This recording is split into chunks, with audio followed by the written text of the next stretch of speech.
विलुप्त हो रही संस्कृति और मिथिलाक्षर को बचाने हेतु पंचायतों में मिथिलाक्षर केंद्र स्थापित करने हेतु मैं सरकार से मांग करती हूँ। नमस्कार, आपके साथ मैं रीना झा बालियान।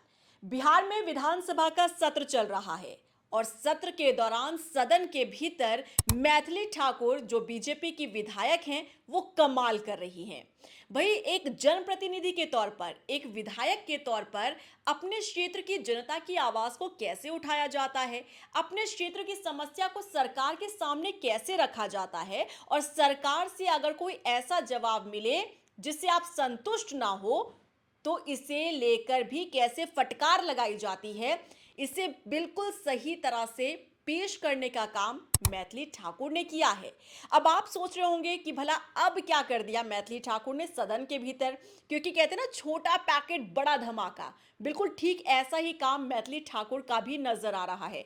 महज 25 साल की हैं, 25 साल में विधायक बनी है, अपने आप में एक इतिहास उन्होंने रच दिया है। और इसी के साथ ही मैथिली ठाकुर ने यह भी बता दिया है कि जनता आपको चुनती है तो सिर्फ राजनीति आपको नहीं करनी है, सिर्फ आपको विकास के नाम पर अपना पॉकेट नहीं भरना है, अपनी जेब नहीं भरनी है, अपनी संपत्ति नहीं बढ़ानी है, अपना विकास नहीं करना है, बल्कि आपको जनता का विकास करना है, आपको जनता के लिए काम करना है, आपको क्षेत्र का विकास करना है। आखिर हम ये सब क्यों कह रहे हैं, आपको सिलसिलेवार तरीके से आपको बताते हैं। देखिए, हमने आपको ये बताया कि सेशन चल रहा है, विधानसभा का सत्र चल रहा है। पहले हेल्थ सेक्टर को लेकर उन्होंने मुद्दा उठाया कि उनके क्षेत्र में जो सामुदायिक स्वास्थ्य केंद्र है वहाँ कैसी जर्जर हालत है, उस केंद्र की, उस भवन की फिर से उसे बनाने की ज़रूरत है। इसके बाद हमने आपको ये भी बताया था कि महिलाओं को सुविधा देने के लिए कैसे पिंक बस सेवा जो है वो शुरू करवाना चाहती हैं। और अब मैथिली ठाकुर ने एक और ऐसी मांग उठा दी है जिसे सुनने के बाद आप भी कहेंगे कि भाई वाकई में जनप्रतिनिधि के तौर पर अगर काम करना है तो मैथिली ठाकुर से ही सीखना चाहिए। देखिए, अगर आप बिहार से हैं तो बिहार से कई लोग, आप लोग मिथिलांचल से होंगे, आप लोगों की कई लोगों की जो भाषा है, बोली है, वो मिथिला होगी।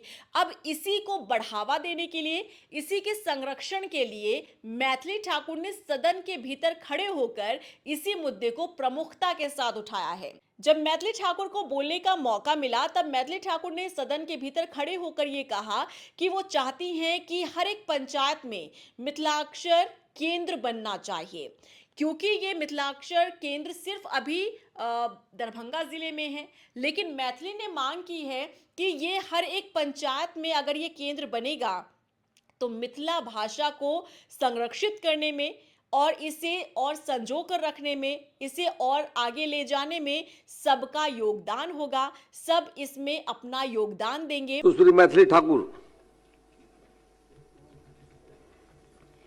माननीय अध्यक्ष जी, दरभंगा जिलांतर्गत अलीनगर विधानसभा में राष्ट्रीय शिक्षा नीति 2020 की नई शिक्षा प्रणाली के तहत एक समग्र, समावेशी तथा मातृभाषा में शिक्षा के तर्ज पर विलुप्त हो रही संस्कृति और मिथिलाक्षर को बचाने हेतु पंचायतों में मिथिलाक्षर केंद्र स्थापित करने हेतु मैं सरकार से मांग करती हूँ। क्योंकि आप समझिए, देखिए, मिथिलाक्षर केंद्र क्या काम करता है। जैसे मिथिला की भाषा है, मैथिली भाषा है, उसे संजो कर रखना, जो संस्कृति है उसे संजो कर रखना, इन तमाम चीज़ों को लेकर ये केंद्र सिखाता है। और आप भली भांति जानते हैं कि जो अब की जनरेशन है वो कहीं ना कहीं अपनी रूट से कटती चली जाती है, अपनी जड़ों को भूलती चली जाती है। क्योंकि अब देखिए, कामकाज के लिए हर कोई अपने गांव से बाहर निकल जाता है या अपने राज्य से बाहर चला जाता है। उसके बाद उनकी जनरेशन जो है वो दूसरे राज्यों में या फिर शहरों में बड़ी होती है। ऐसे में वो अपने रूट से कटते चले जाते हैं, वो अपनी भाषा को, बोली को बढ़ावा नहीं दे पाते हैं, संस्कृति को बढ़ावा नहीं दे पाते हैं। लेकिन मैथिली ठाकुर ने एक विधायक के तौर पर यहाँ पर इस बात को सामने रखा है कि वो चाहती हैं कि उनके ज़िले के अंदर जितनी भी पंचायतें आती हैं उन सभी पंचायतों में मिथिलाक्षर केंद्र बनाया जाए, ताकि वहाँ की जितनी भी जनता है, आप समझ सकते हैं, हर एक पंचायत स्तर पर अगर मिथिलाक्षर केंद्र बनाया जाता है तो हर एक पंचायत में जितनी जनता रहती है उन्हें सहूलियत मिलेगी कि वो इसे लेकर सीख सके, जो भी नई जनरेशन वहाँ रहती है वो सीख सके, मिथिला के बारे में जान सके, मैथिली भाषा को लेकर इसका संरक्षण किया जा सके। क्योंकि ये जो केंद्र है वो सिर्फ अभी दरभंगा में है, लेकिन मैथिली चाहती हैं कि इसका स्तर और भी ज़्यादा बढ़ना चाहिए। अलग अलग जगहों पर ये केंद्र बनने चाहिए ताकि लोगों को सहूलियत मिल सके कि वो अपनी बोली भाषा को बचा कर रख सके, आगे संरक्षण इसका कर सके, इसे संजो कर रख सके, ताकि आगे आने वाली पीढ़ी भी हमारी बोली भाषा संस्कृति से जुड़ सके। तो देखिए ये अच्छी पहल है। देखिए आपने देखा होगा कि अक्सर ही किसी भी नेता का इंटरेस्ट इसमें नहीं होता है, वो इसे बढ़ावा देने में अपना समय जो है वो नहीं लगाते हैं। लेकिन जब बात हम मैथिली की करते हैं, क्योंकि मैथिली की तो नाम में ही मैथिली भाषा है, और ऐसे में मैथिली ने एक विधायक के तौर पर जब सदन के भीतर इस पूरे मुद्दे को उठाया, तो जाहिर तौर पर जब आप लोकतंत्र के मंदिर में इस तरीके से किसी मुद्दे को उठाते हैं तो वो अपने आप में सुर्खियां बटोरता है, वो अपने आप में हेडलाइंस बन जाती है। और ठीक ऐसा ही हुआ जब मैथिली ने ये कहा कि वो चाहती हैं कि जो मिथिलाक्षर केंद्र अभी सिर्फ दरभंगा में चल रहा है, उसे हर एक पंचायत स्तर पर अगर चलाया जाए, खोला जाए, तो जाहिर तौर पर हर एक पंचायत में रहने वाली जनता को इससे फ़ायदा मिलेगा और आगे आने वाली जो पीढ़ी है वो भी इससे सीख पाएगी। तो है ना, ये अच्छी पहल और एक अच्छा कदम और एक अच्छी मांग एक जनप्रतिनिधि के तौर पर। क्योंकि जब जब मैथिली की बात आती है तब आपने एक बात गौर की होगी कि मैथिली भले ही ज़्यादा अधिकतर समय उन्होंने इससे पहले बिहार में ना बिताया हो, क्योंकि आप सभी जानते हैं कि उनका जो पूरा स्ट्रगलिंग पीरियड रहा है, संगीत में जितना कुछ उन्होंने सीखा है वो ज़्यादा समय उनका दिल्ली में बीता है, क्योंकि फैमिली जो है बच्चों को पढ़ाने के लिए दिल्ली शिफ्ट हो गई थी। वहाँ पर पूरी पढ़ाई जो है वो दिल्ली से हुई है मैथिली की।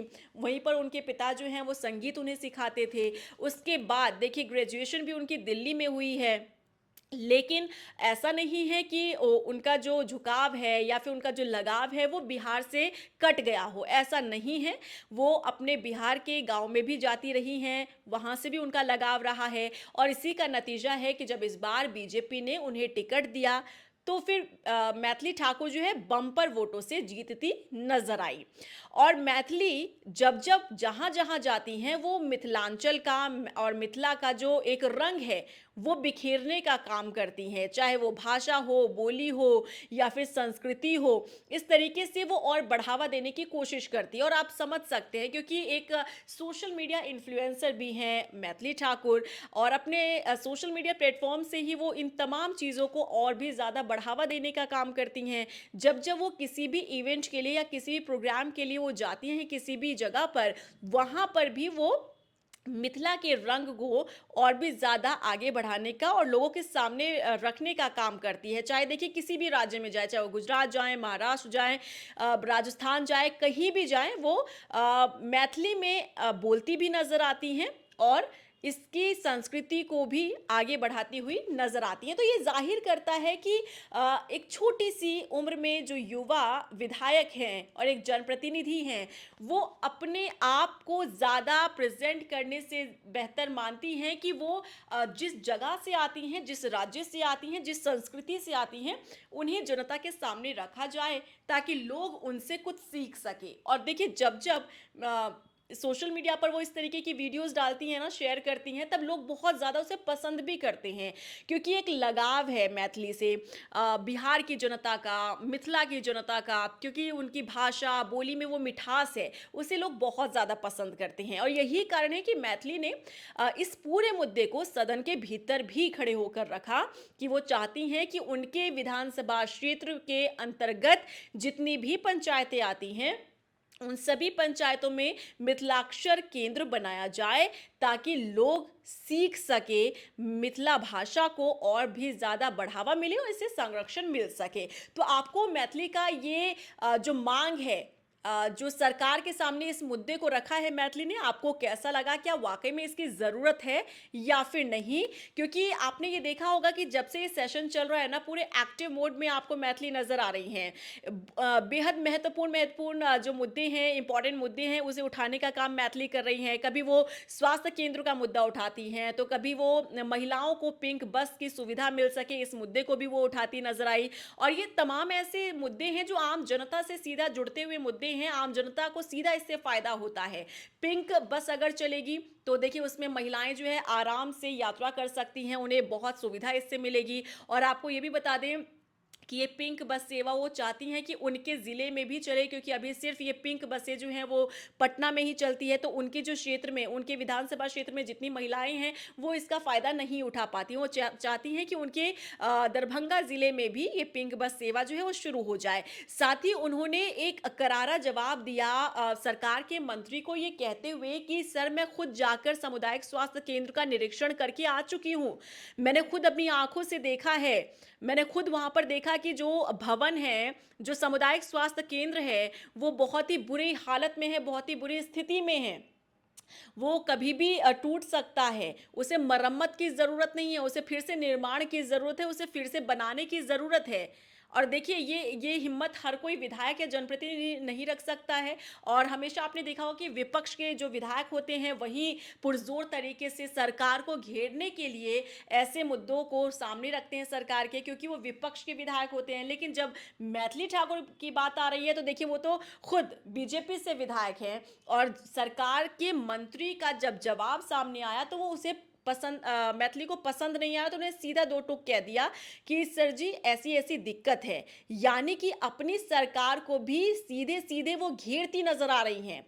एक जो रूप आना चाहिए, अग्रेशन आना चाहिए जनता की मांगों को लेकर, वो वाकई में मैथिली के भीतर नजर आ रहा है। और यही हम कह रहे हैं कि सदन के भीतर वाकई में मैथिली ठाकुर जो कमाल कर रही हैं, छोटा पैकेट बड़ा धमाका वो दिखा रही हैं सदन के भीतर, क्योंकि कैसे जनप्रतिनिधि को अपने जनता के लिए मुद्दों को उठाना है, अपने क्षेत्र की समस्या को उठाना है, वो वाकई में मैथिली ठाकुर भली भांति जानती है। और यही कारण है कि बैक टू बैक वो ऐसे ऐसे मुद्दे उठा रही हैं जो सीधा जनता से जुड़ा हुआ है और सरकार को भी आईना दिखा रहा है, क्योंकि अपने सरकार की पोल भी खोलने से मैथिली पीछे नहीं हट रही हैं। तो आपका क्या रिएक्शन है मैथिली के इस रूप को लेकर, मैथिली के इस अग्रेशन को लेकर, मैथिली के काम को लेकर? क्या कहना है आपका कमेंट सेक्शन में जरूर बताइएगा। और अगर आपने अभी तक मेरा यूट्यूब चैनल नहीं सब्सक्राइब किया है तो जल्दी से जाइए, आप सब्सक्राइब कर लीजिए, ताकि जब भी मैं कोई अपडेट या खबर लेकर आऊँ आप लोगों के लिए तो आप लोगों के फ़ोन पर नोटिफिकेशन ज़रूर आ जाए। और आप लोगों को मेरी खबरें कैसी लगती है वो भी कमेंट सेक्शन में ज़रूर बताइएगा। नमस्कार।